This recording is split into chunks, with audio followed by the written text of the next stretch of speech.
Good morning guys! Welcome to watch my video. So nandito na naman po kami sa isang beach resort guys. Kasama namin ang mga aged. Ang mga edad po nila guys ay 95, 84 at 80 at hindi pala reason ang edad guys na hindi tayo makalakad o hindi tayo makalakbay sa isang lugar na gusto po nating maabot. Yan. Enjoy po guys ang mga aged sa pagpuyo ng isang pinsan po namin. Tingnan nyo po guys. Sige. One. Sige.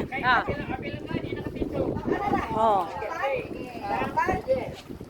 Ilaw antel.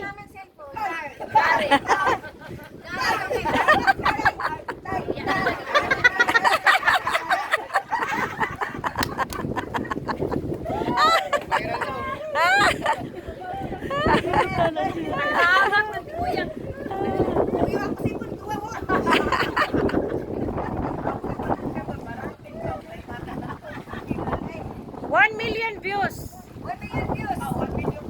Pang 1 million views ni. 94 and 84. Oh, poros por. Oh, Ikapas. di kapas.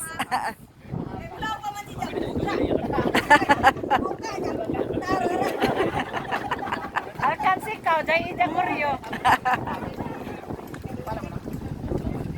So, na-enjoy po kami lahat guys. Tumatawa po kami lahat sa pagsasayaw nila guys. So, hindi natin. Pag may edad na tayo, kahit 90 na ang edad natin, maglalakbay pa din tayo guys. Galagala pa din tayo para makuhaan ang ating mga stress sa life. So, ayan. So, tingnan niyo po sila. Hindi naman rason na nagkaedad na tayo, hindi na tayo lumalakad o hindi na tayo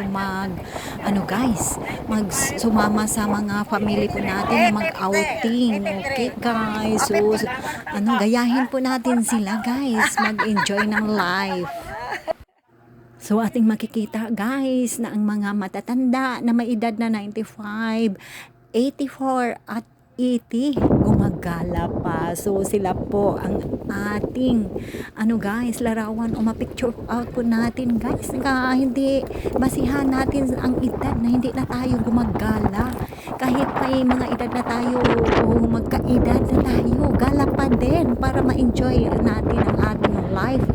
Alam na po natin guys na ang life ay na may countdown na guys. So ayan.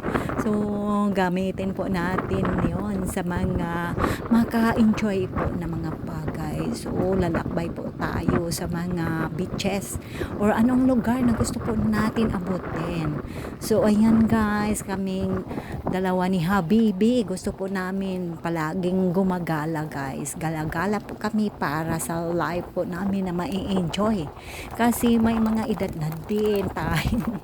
So hindi natin ma-enjoy ang life pag doon lang tayo palagi sa trabaho at sa bahay. So sometimes maggalagala naman tayo pag may time guys. Hindi naman rason ang money. So ito, thank you for watching guys.